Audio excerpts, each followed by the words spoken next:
Saksakalyan gunarnavasya Vande Guru Sri Charanarabindam.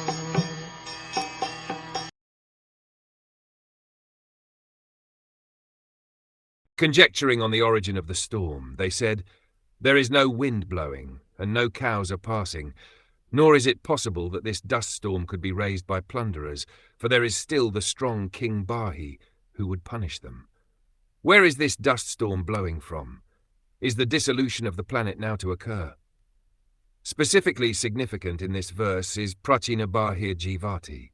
The king of that part of the land was known as Bahi, and although he was old, he was still living, and he was a very strong ruler.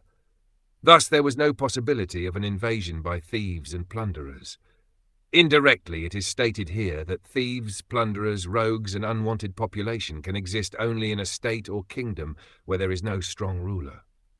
When, in the name of justice, thieves are allowed liberty, the state and kingdom are disturbed by such plunderers and unwanted population.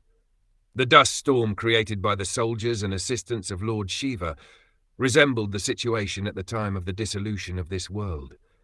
When there is a need for the dissolution of the material creation, this function is conducted by Lord Shiva. Therefore, the situation now created by him resembled the dissolution of the cosmic manifestation.